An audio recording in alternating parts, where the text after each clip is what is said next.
I'm Brittany Churchill, and I'm here today to tell you a little bit about myself. I'm a model. I have long, beautiful, brown, chocolatey hair. I'm a personal trainer and a yoga fanatic. I can do 10 handstand push-ups.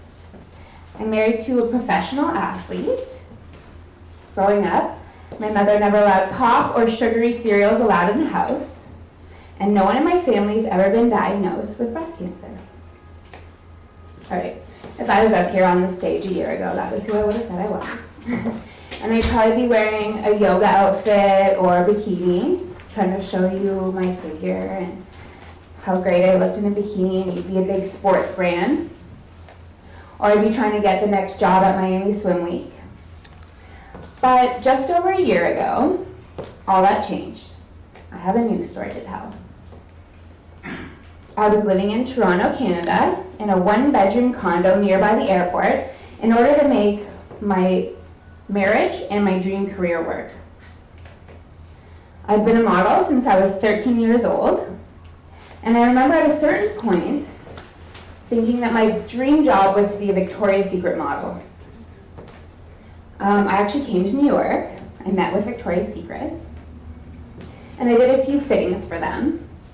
My agency at the time informed me that I had to lose muscle in my leg if I wanted to work for Victoria's Secret, like the real Victoria's Secret job, like the print ads.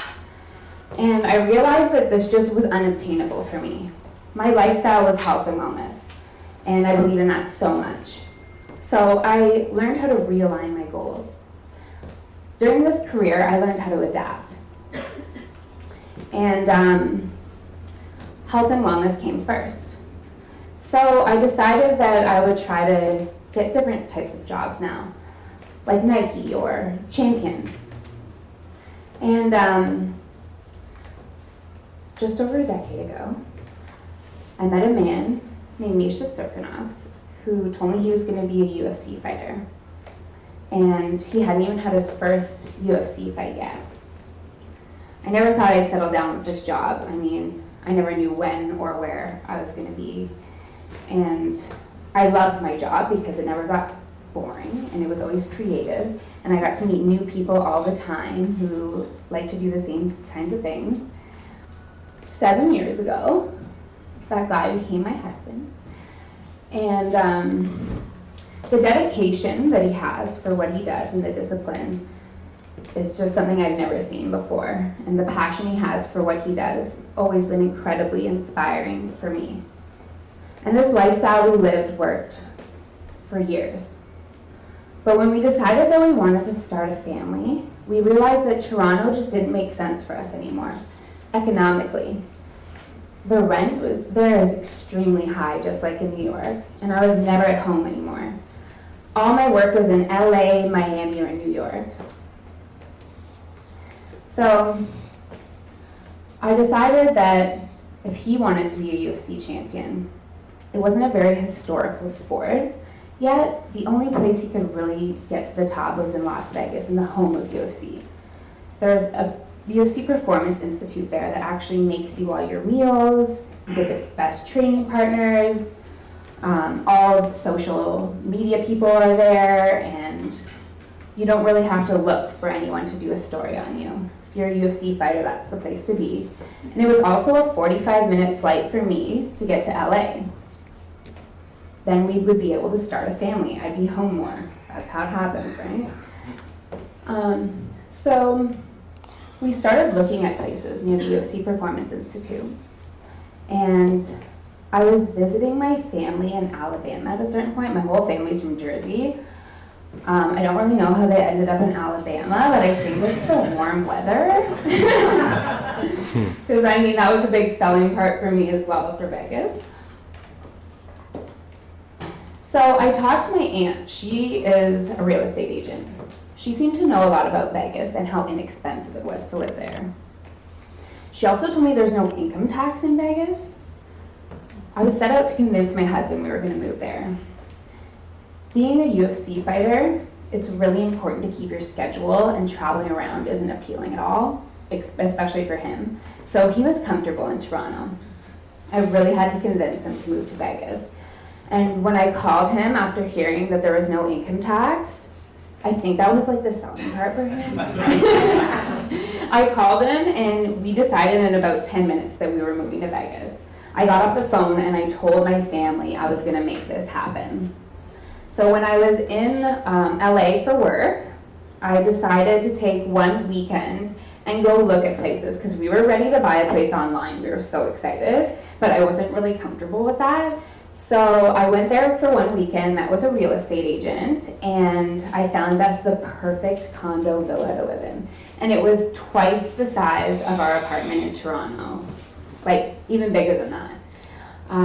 I found us a place near the Performance Institute, and we packed up our entire life in our little SUV. It fit, because that's how small our apartment was in Toronto.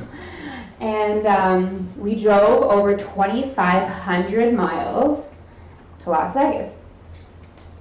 Our first stop was in Missouri. Who knew Missouri was so beautiful? It was the end of June, and it was nice and hot.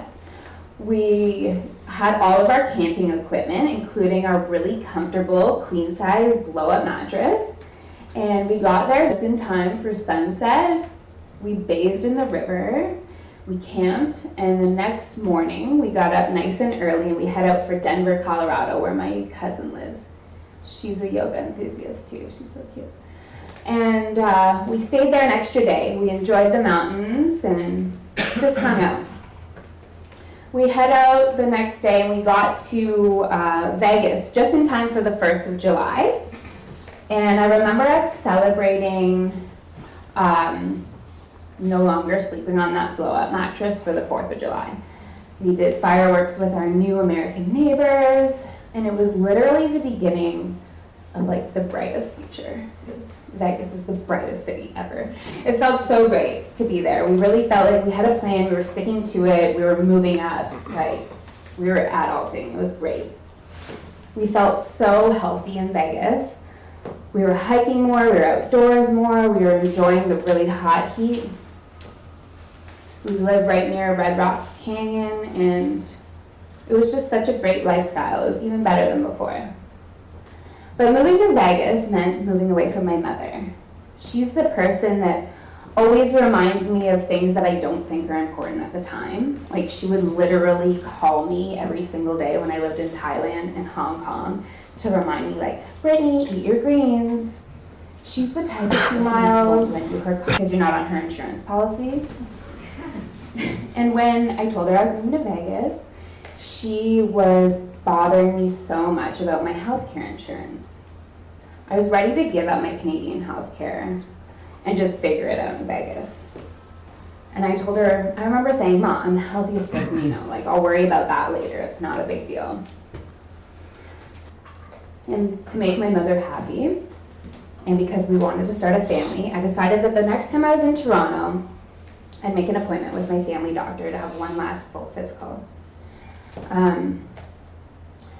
I had to squeeze it in. I had like a week there, and my doctor was unfortunately on maternity leave, which I had no idea. So I had to get a male doctor, which I don't usually have a male doctor checking out my female parts. It just doesn't make sense to me, but I listened to my intuition and I made the appointment anyway. And that doctor, to this day, I feel like had a sixth sense, because after my checkup, he sat me down and he said, is there anything specific on your body that I need to check one last time before you give your health care? And I was like, you know what? 7 years ago, I found a breast lump. So 7 years ago, I was in the doctor's office staring at this self-breast exam diagram, and I had a breast exam by my doctor that day, and everything was fine. Later that night, I went home and I thought about this because I was staring at it for so long, and I did my first self-breast exam in the shower. Sure enough, I felt something. So I made another appointment. 100% it was a lump. My doctor at this point said, we need to do an ultrasound. So the ultrasound looks at the lump and sees whether it's like see-through or solid. And whether it's see-through or solid means it's either suspicious or it's not. And my lump was not suspicious 7 years ago. So over the years, this would be monitored by physical breast exams by doctors. And then they would ask you, like, has it changed at all? And it never changed over the 7 years till that day with that doctor. But this doctor was adamant about me having another ultrasound. And I didn't even think to like remember his name at the time or anything. So he sent me downstairs for an ultrasound. And sure enough, it came back suspicious. I wasn't too worried just because I was such a health freak and I've had it for so long and nothing had changed. Like I would know if it changed. So I had to have a biopsy at this point. I went in for a biopsy and my breast was so swollen and bruised, I had to miss some work because of that. And I gave it some time to heal before like even going back to get my results. The results actually came back inconclusive, which means they didn't get enough to say whether or not there was anything wrong. But there was atypical cells, that's all I heard. So I was a diagnosed hypochondriac by this point by my previous doctor from 7 years ago that had the undetected lump the same day I found it. And Dr. Google was like my best friend. So Dr. Google told me that atypical cells are either cancer or they're gonna turn into cancer. And I kept thinking about that. So instead of having the second biopsy, I called this new doctor that I hadn't met before that was gonna do my first mammogram and my second biopsy, who was actually an oncologist. And I asked her if I could just have this lump removed because I didn't want to miss extra work. If I didn't have to, get another biopsy and then get it removed or a third biopsy, I just thought, let's get rid of this lump altogether. So I went in to get the lump removed. I had to miss some more work and I kind of just forgot about it. And along the way, the closer it got to diagnosis day, the more I would talk about it with people. And everyone assured me it was impossible. Like, I was literally the face of health and wellness across the entire world. I was the girl that everyone went to for health advice. I went to the gym every day. I lived a healthy lifestyle. My husband was a professional athlete. I would try to keep up with him. So I thought it was impossible too. I went in for my diagnosis. And all I was worried about was how we're gonna fix this part of my breast that was kind of like a divot. Like, can we do like a little lipo and like fill it in? Like, what's the deal here? And the doctor looked at me and she said, unfortunately, you have something else to worry about. They told me I had cancer and they weren't sure how much. All I felt was a fire like shoot out of the top of my head. And I remember clasping my hands so hard. I didn't want to get emotional because now I had another job to do. I just wanted to understand everything this doctor was saying because I didn't know anything about cancer at all.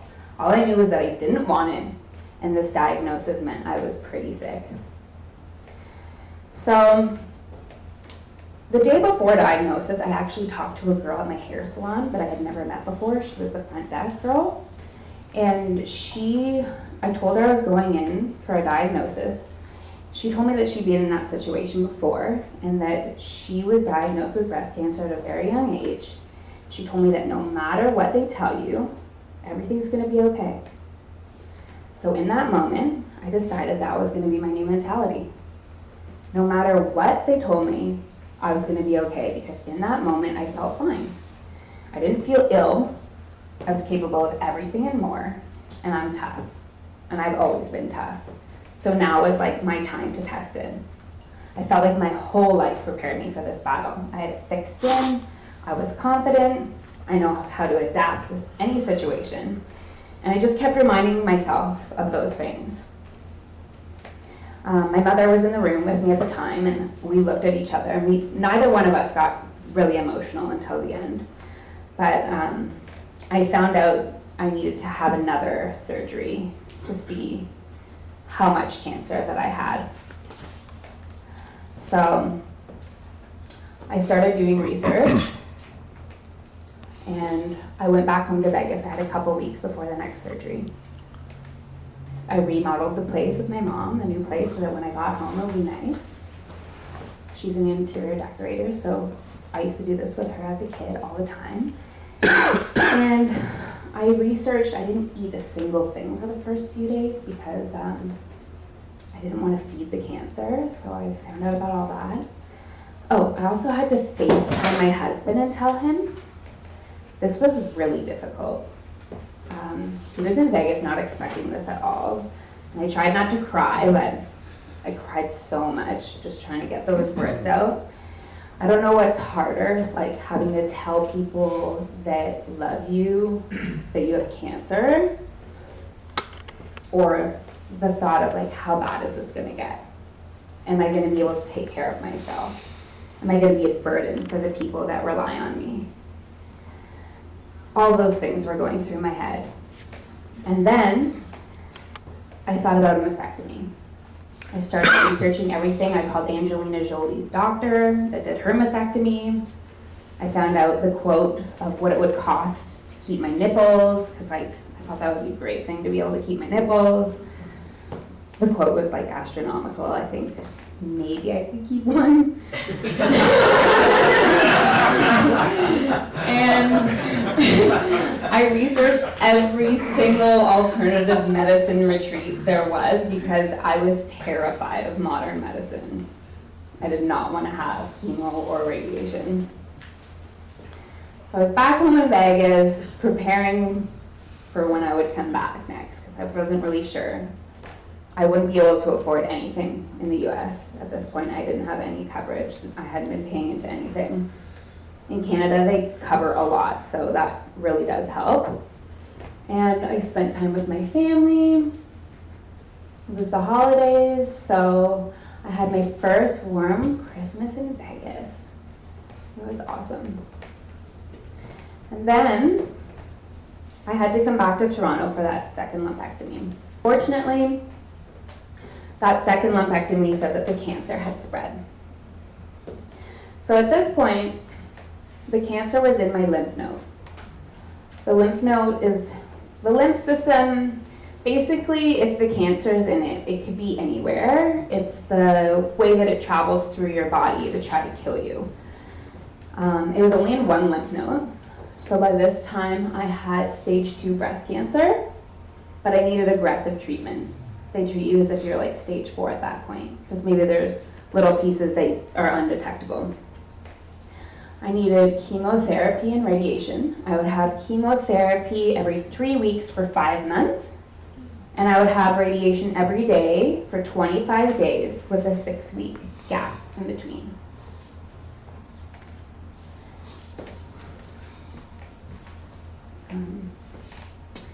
This is also not a very romantic story because cancer is not very romantic, but I had to be away from my husband throughout treatment. We saw each other for 5 weeks total during that time. I got to see him after diagnosis, and we did fertility treatment. So I got to see him during that time. We made some embryos. And he came back at one point when I asked him to during chemotherapy to see me for something special, which I'll get to later. And I got to see him in between radiation and chemotherapy during that 6-week break. I got to go home for a little bit. So we saw each other then. And then I went home, and with breast cancer often comes some plastic surgery talk. So I got a plastic surgeon now, and he had a class that he does for all of the people that he knows that have cancer. He just does cancer patients. And it really got my hopes up because they talk about doing mastectomy and they show you how they can recreate breasts or get implants and how to keep your nipples or the tattoos that they do. It's incredible what they can do. But when I met him one-on-one, he told me that this was not possible for me. That if I had a mastectomy, I would be extremely disfigured. Those were his words. I love those medical terms, right? I was horrified after he said disfigured. He told me that if I had a mastectomy, I couldn't have implants because they would come through my skin. I didn't have enough fat to hold them in. and I would just have a big scar across my chest. But then I found out about the treatment. So I found out about my treatment after I saw the plastic surgeon, and I found out that I needed the chemotherapy, which is a medicine that goes through an IV. You're hooked up for like an hour and a half, 2 hours, and it attacks fast-growing cells. And cancer is fast-growing, but so are other cells in your body, so there's a lot of deterioration that happens along the way. And radiation looks like lasers, but it's not. It's like microwaves in the same spot over and over again. It can shrink and kill cancer, but it also leaves your skin very burned. And some people say it can lead to other cancers down the road, like 10 or 20 years. So the fear was there. There were some very dark times, some very lonely times, because I wasn't really meeting very many people that were going through the same thing that were my age. When I went to the hospital, I didn't see any younger people. So I had to start meeting more people with cancer. Because even when you meet people with cancer, everyone's just different too. It kind of feels like you're part of the zombie apocalypse and you're like on the other side now. I remember explaining that to my husband. It was so strange. So I started meeting people. I joined Rethink Breast Cancer Group on Facebook, and I actually started raising money for them. They're a community of women under 40 who have breast cancer, and they told my story. They tell everyone's stories. You can see what other people are doing and what they're going through. And it really formed a sense of community for me. It made me feel like less of an outsider, I guess. And these women are great. Sharing my story publicly it really helped me a lot. It made me feel like I didn't have to hide, and I needed to let people know why I was like disappearing. I didn't want to completely disappear on social media. I have a social media platform, and I didn't want to just throw that all away. So I told my story on, okay, this picture is crazy. I gotta explain this to you. These were my neighbors, and we all went to the same gym, and they did this thing to raise money for cancer at the gym. Turns out we all had cancer. It was so weird, and it was all different kinds of cancer. Anyway, I wasn't initially gonna say that, but it's just so freaky.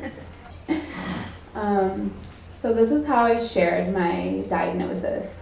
I decided to make a YouTube video of me shaving my own head, and I shared it on Facebook, Twitter, and Instagram. It was amazing, like the support I got after. I really just did it because I didn't want to hide, and I thought this was a good way to just tell everybody, you know, like I'm not going to have beautiful hair anymore, and it might be unavailable sometimes. So I shared it with the world, and then the financial problems were really there, and people started to see that. And someone actually made me a GoFundMe on my birthday that I had, my cancer birthday. So that was really hard for me to accept that. I didn't realize that I cared about stuff like that, like status. But people started having a lot of fun with it, and I stopped worrying about the look of receiving like a handout, and I just became grateful that people wanted to help me, and it relieved a lot of stress. I have some artist friends. Daniel Mazzone, who's actually here today, he just moved to New York, and Todd Monk made some incredible artwork of me. People started having fun like this, trying to raise money for me, and we got really creative. It was awesome. I got to be art and get paid. It was great.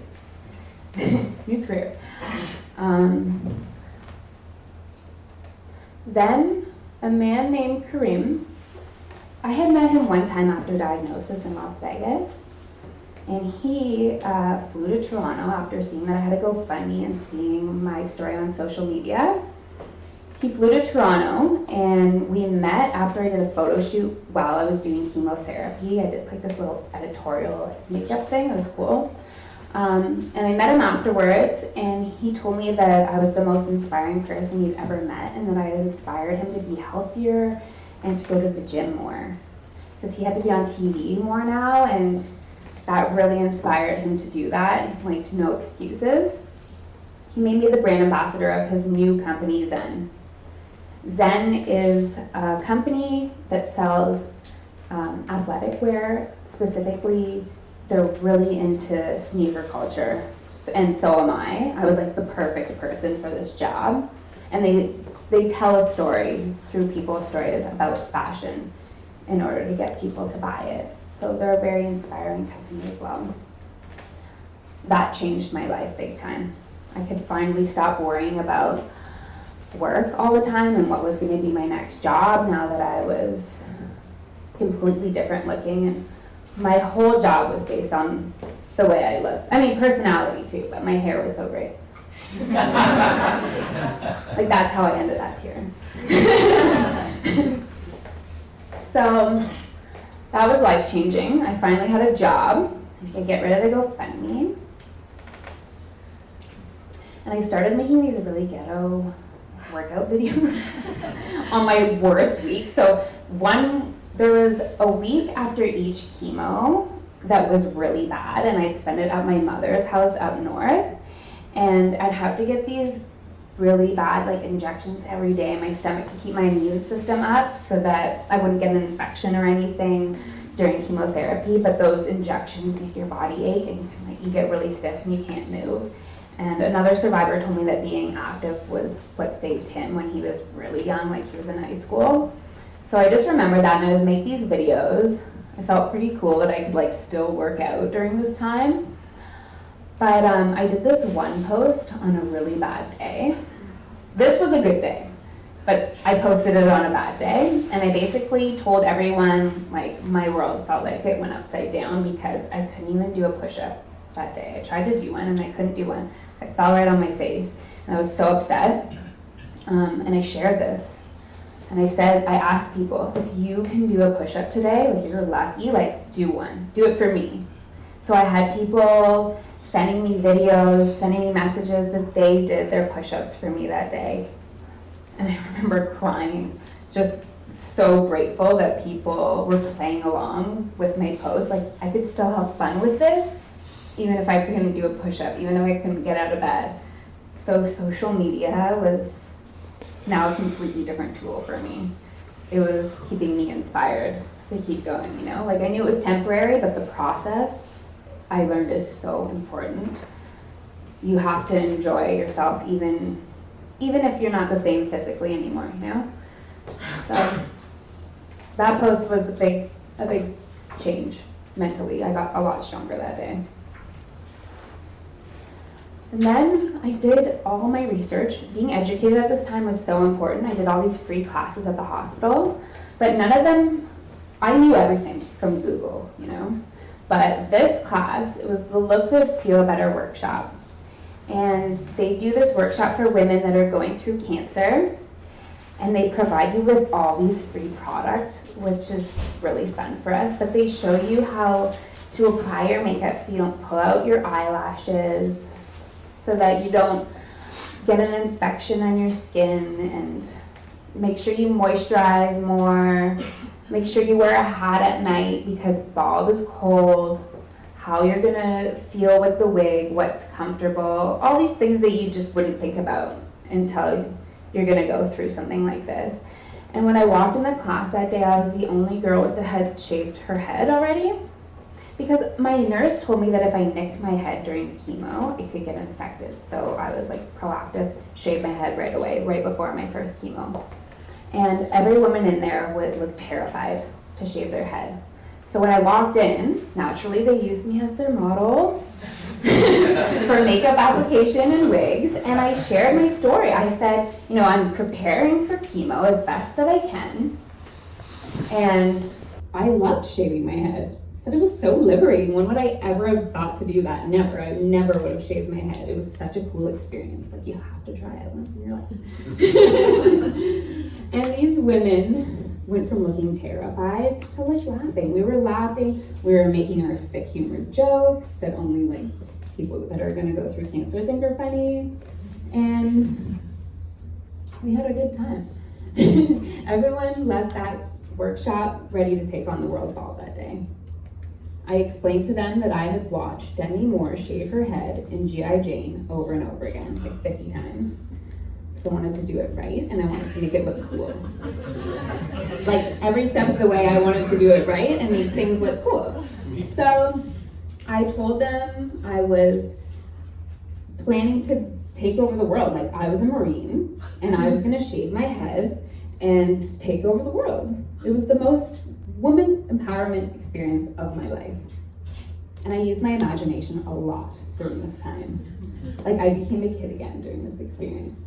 It was great. It definitely changed my perspective, and it was very eye-opening. I almost got rid of like my bad way of thinking sometimes, you know, being a model and trying to be perfect. It was just silly. So during this time, a lot of people came in and out of my life. Like people just start popping up all over the place, especially because I was in the public eye. Not everyone was great. Like some people had something to say about the way I told the world about my diagnosis. They didn't like it. And people had negative things to say about the way I looked after I shaved my head, which is crazy because like I actually have a really great shaved head. I was like, what's wrong with you? And just all these negative people that had unimportant things to stress me out about just magically sort of disappeared. And I don't know if that was my intuition or God helping me, but they trickled out fast. But then a lot of amazing people came into my life. I want to tell you about a boy named Lucas.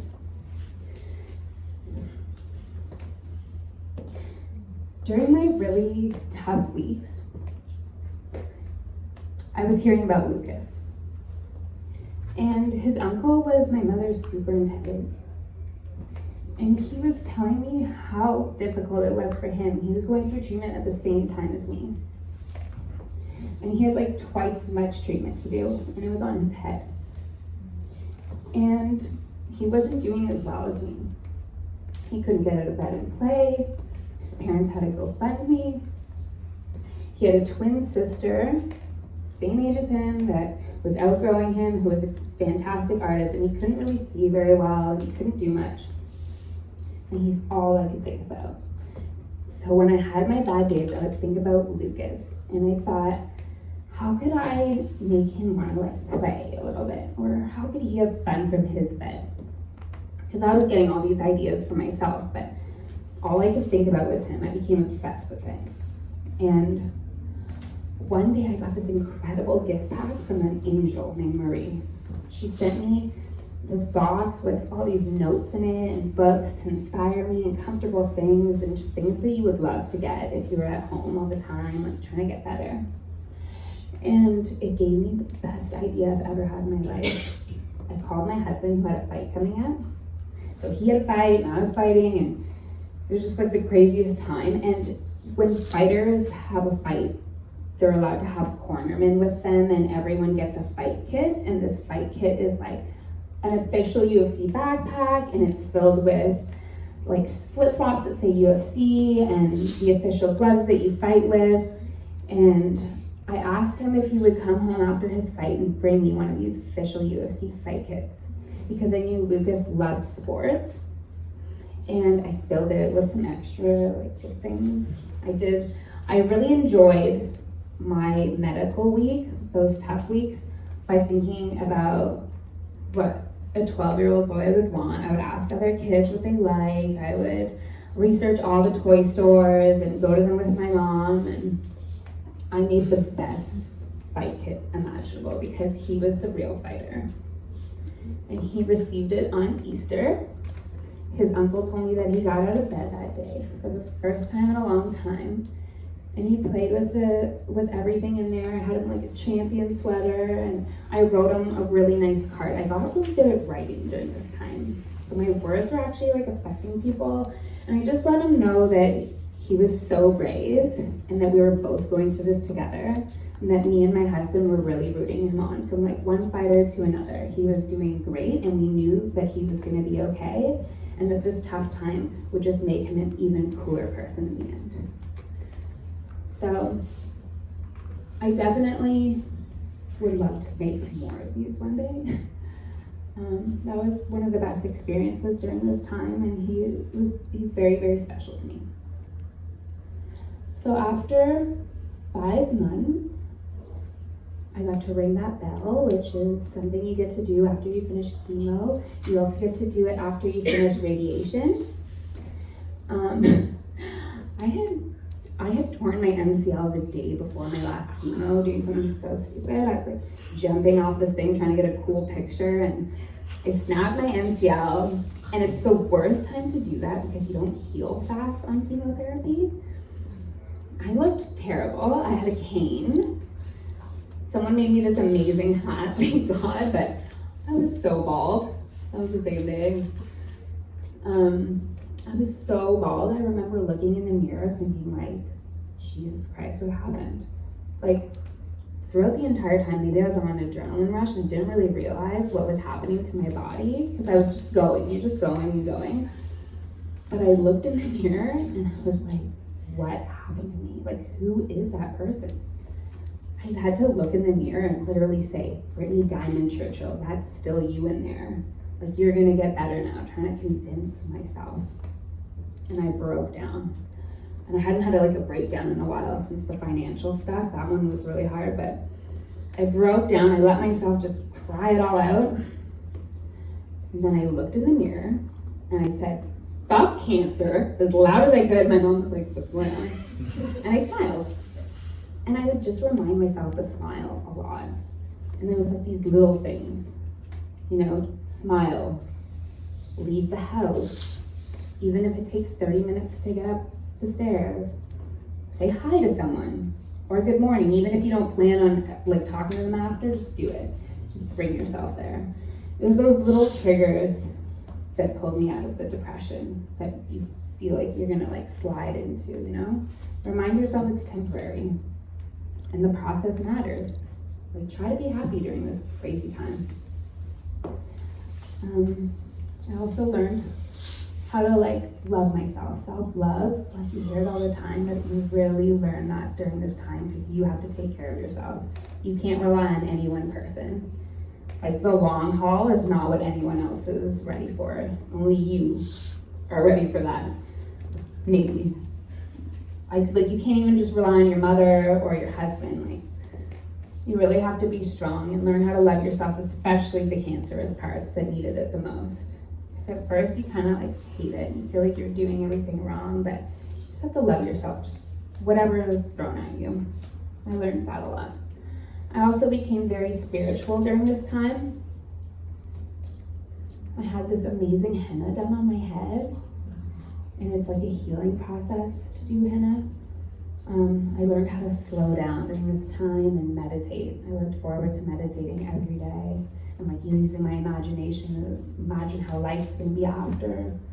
I started praying to God a lot more. I'm going to church and just thanking God for all the people that came to my life that were being so great and creative and helping me get there. And for all the people that you meet that go through really tough times, because there's always someone that's got it harder than you. I started getting really creative. This was my first chemo cut. My godsons are really little and they love Spider-Man, and I didn't want to freak them out by showing them bald. So I did this spider web because I saw a guy have it a long time ago, and I remember thinking that would be so cool. So I got the opportunity to do that. And this is the Fade God from Miami Fades in Toronto. He spent 6 hours doing this after I walked Toronto Fashion Week bald, which was epic. So 6 hours later, I had the biohazard symbol, the runway on fire on my head, and explosions. It was the coolest haircut I'll probably ever have. And recently, we did some cheetah spots. I love the blonde buzz, and you could do so many cool things with this, so I had to show you guys that.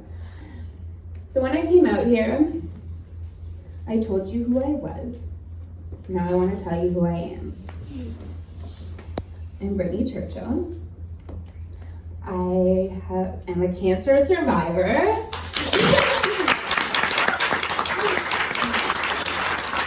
I have short blonde hair and I love it. I just don't know how long I can maintain it with the bleaching.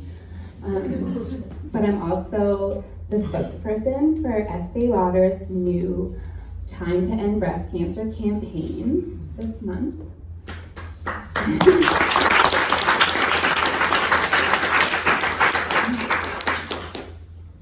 And I'm waiting for more surgery on my right breast, but it's just cosmetic. And I don't have any more radiation burns or anything like that. Radiation was like an up and up for me. It was easy compared to chemotherapy. I got to live with my girlfriend that's here and ride my bike to and from radiation every day, which made me not even think about it. I was like 10 minutes away from the hospital. It was perfect. And I'm now a brand ambassador for a company that I love and believe in, and they believe in me. Very rare. I feel like the luckiest person in the world. And I'm gonna get to start a family with my husband.